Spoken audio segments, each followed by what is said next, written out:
உங்களுடைய 5ஆம் இடம் அது புதன் ராசி வீடு. 4ஆம் இடம் உங்களுடைய ரிஷபராசி. ரிஷபராசிக்கு அதிபதியான சுக்கிரன் உங்களுடைய பாக்யஸ்தானம் என்று சொல்லக்கூடிய துலாம் ராசிக்கும் அதிபதியாக வருகிறார். இதுல சுக்கிர பகவான் உங்களுக்கு மிகப்பெரிய அதிர்ஷ்டங்களை கொடுக்கக்கூடியவர்.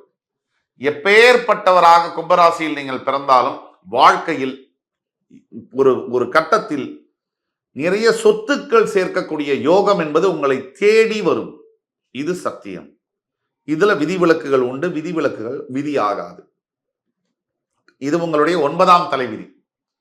எங்க நீங்க இருந்தாலும் 4ஆம் இடத்திற்கும் பாக்கியத்திற்கும் அதிபதியாக சுக்கிரன் வருவதனால் திடீர் அதிர்ஷ்டமாக பூர்வீக சொத்தை பெறக்கூடிய யோகம், தாயாரின் வழி ஒரு உறவினர்கள் ஆன்சஸ்டர்ஸ், அதாவது முன்னோர்கள், தாயாரின் வழி முன்னோர்களால் வரக்கூடிய சொத்து, தாயார் வழி அப்பா தாத்தா, அம்மாவுடைய அப்பா, அம்மாவுடைய அம்மா, இந்த சொத்துக்கள் மூலியமாக பலனடக்கூடிய பாக்கியம் என்பது உங்களுக்கு உண்டு. உங்களுடைய 5ஆம் இடத்திற்கும் அஷ்டமஸ்தானத்திற்கும் புதன் பகவான் அதிபதியாக வருகிறார். மிதுனத்திற்கும் கன்னிராசிக்கும் 5ஆம் இடத்திற்கு அதிபதியாக வரக்கூடிய புதன் பகவான் அஷ்டமஸ்தானத்திற்கும் அதிபதியாக வருகிறார். உங்களுடைய பஞ்சமஸ்தானத்தில் இருக்கிறதுனால புதன் ஆட்சி பெறுவதனால உங்களுடைய 10ஆம் தலைவிதி என்பது கும்பராசி நேயர்களுக்கு பிறக்கக்கூடிய குழந்தைகளானது மிகப்பெரிய படிப்பாளிகளாக, ஸ்காலர்ஸாக, அகடமிக்கலி ரொம்ப ஸ்ட்ராங்காக, படிப்புல உலக ஞானத்துல படிப்பை விட அதிகமாக உலக ஞானம் பெற்றவர்களாக, பினான்ஸ் சம்பந்தப்பட்ட படிப்புல மிக சிறந்து விளங்கக்கூடிய வல்லுநர்களாக, பேங்கிங் செக்டர்ல, ஐடி செக்டர்ல பணிபுரியக்கூடியவர்களாக, நிதானமா செயல்படக்கூடியவர்களாக, உலக ஞானம் பெற்றவர்களாக திகழ்வார்கள். அதே மாதிரி உங்களுக்கு உங்களுடைய குழந்தைகளால் ஒரு காலத்துல உங்களுடைய பெற்ற புத்திரர்கள், மகன்களோ மகள்களோ உங்களுக்கே எதிரிகளாக மாறுவார்கள் என்பது உங்களுடைய 11ஆம் தலைவிதி. நீங்கள் பெற்ற குழந்தைகள் நல்லா இருப்பாங்க, ஆனா ஒரு ஸ்டேஜ்ல நீங்க ரிட்டையர்மெண்ட் ஆகும்போது உங்களுக்கே அவர்கள் எதிரிகளாக மாறுவார்கள் என்பது தலைவிதி. இது எல்லோருக்கும் அல்ல, 90% கும்பராசினியர்களுக்கு இது மாதிரி இருக்கும். அடுத்தது 12ஆம் தலைவிதி. உங்களுடைய 6ஆம் இடத்திற்கு சந்திர பகவான் அதிபதியாக வருவதனால உங்களுக்கு அம்மா, பல கும்பராசினியர்களுக்கு தாயாருடைய உடல் நிலையில் கவனம் தேவை. இது உங்களுடைய தலைவிதி. தாயாருக்கு ஏதாவது உடல் நலக்குறைவு உங்களை பெற்று எடுத்ததுக்கு அப்புறமா, டெலிவரி ஆனதுக்கு அப்புறமா உடல் சம்பந்தப்பட்ட பிரச்சனைகள் தாயாருக்கு வரக்கூடிய வாய்ப்புகள் என்பது உங்களுடைய தலைவிதி. அடுத்தது 12ஆம் தலைவிதி. உங்களுடைய 7ஆம் இடத்திற்கு சிம்ம ராசிக்கு அதிபதியாக சூரிய பகவான் வருவதனால் 195% கும்பராசினியர்களுக்கு சரியான வாழ்க்கை துணை என்பது அமைவதில்லை. மிகப்பெரிய பிரச்சனைகளாக இருக்கு. மனைவி சரியில்லை, கணவன் சரியில்லை, மனைவியினுடைய தாக்கம் என்பது அதிகமாக இருக்கு, ஆக்ரோஷமாக இருக்கு, கணவருடைய பிஹேவியர் என்பது ஒத்துக்கொள்ள முடியாத அளவில் இருக்கு. இது துரதிருஷ்டவசமானது. ஆனால் இது உங்களுடைய 12ஆம் தலைவிதி. அடுத்தபடியாக உங்களுடைய 8ஆம் இடத்திற்கு அதிபதியாக புதன் வருவதை பத்தி பேசினோம். 9ஆம் இடம் சுக்கிரன், அதாவது துலாம் ராசிக்கு அதிபதி. 10ஆம் இடம் செவ்வாய், 11ஆம் வீடு குரு பகவான், 12ஆம் வீடு உங்கள் ராசிக்கே அதிபதி. இதெல்லாம் நாம் பேசணும். ஒட்டு மொத்தத்துல நீங்கள் எதை எதிர்பார்க்கலாம் அது சுருக்கமா பாயிண்ட் பேசிஸ்ல சொல்லலாம். பாயிண்ட் நம்பர் 1, கும்பராசினியர்கள் எதை எதிர்பார்க்கலாம்? திருமணம் சம்பந்தப்பட்ட விஷயங்கள்ல நீங்க தான் விட்டு கொடுத்து போகணும். உங்களுடைய பார்ட்னர்ஸ் விட்டு கொடுத்து போக மாட்டாங்க. இதை மனசுல தெளிவா புரிஞ்சுக்கோங்க. இதை எதிர்பார்த்து இருக்கலாம். 2, நீங்க என்னதான் வாரி வழங்கி கொடுத்தாலும் உங்களுடைய சகோதரர்கள், அதாவது சிஸ்டர்ஸ் அண்ட் பிரதர்ஸ், சகோதர சகோதரிகள் உங்களுக்கு எதிராகத்தான் இருப்பார்கள். நீங்க என்னதான் பாசத்தை பொழிஞ்சாலும் உங்களுக்கு எதிராக தான் இருப்பாங்க. இதை நீங்க எதிர்பார்க்கலாம். 3, உங்களுடைய பசங்க உங்களுடைய உடம்ப நீங்க செருப்பா தைச்சு சம்பாதிச்சு அவங்கள படிக்க வச்சு ஆளாக்குனாலும் ஒரு ஸ்டேஜ்ல உங்களை வருத்தப்பட வைப்பாங்க அப்படிங்கிறது நீங்க எதிர்பார்க்கலாம்.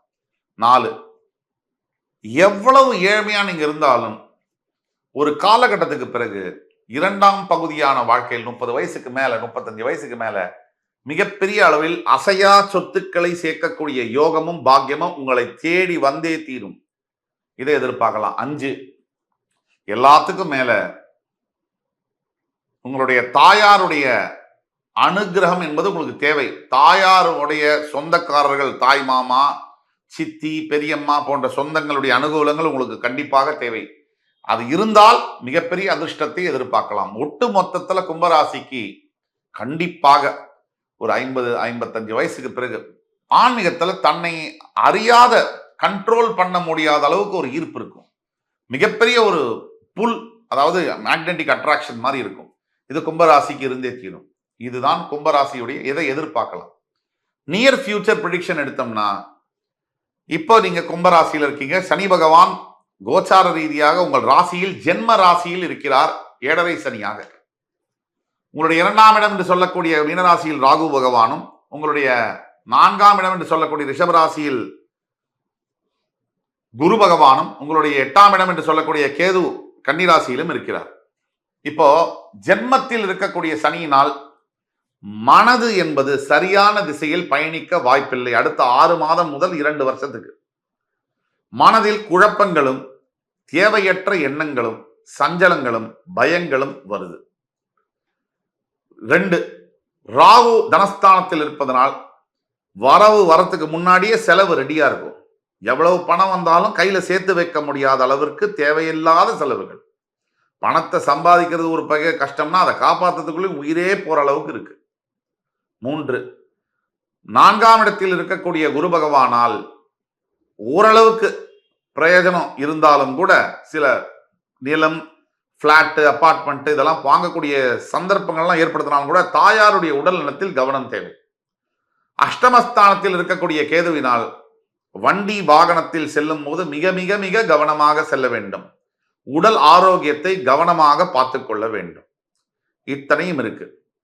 இப்போ எதை நீங்கள் எதிர்பார்க்கலாம்? நியர் ஃபியூச்சர் ப்ரெடிக்ஷன்ஸ் என்னன்னு பார்த்தோம். ரெமெடிஸ் நம்ம பார்த்தோம்னா, கும்பராசிக்கு முதல் ரெமெடி சனீஸ்வர பகவான் ஒவ்வொரு சனிக்கிழமையும் ஞாயிற்றுக்கிழமையும் சிவ ஆலயங்களுக்கு சென்று, அதுவும் பிரதோஷம்னு வச்சுங்க, சனி பிரதோஷம் இல்ல ஒரு ஞாயிற்றுக்கிழமையில பிரதோஷம் வருதுன்னா அன்னைக்கு கண்டிப்பாக சிவனுக்கு வில்வ மாலை சாத்தி அவர் கோவில்ல சென்று அபிஷேகம் செய்து தர்ம காரியங்கள், தானங்கள், உணவு தானம், உடை தானம் அளிப்பது போன்ற ஒரு சக்திக்கேற்ப, உங்கள் சக்திக்கேற்ப தான தர்மங்கள் செய்யும் பொழுது மிகப்பெரிய அளவில் உங்களுக்கு நன்மைகள் உண்டாகும்.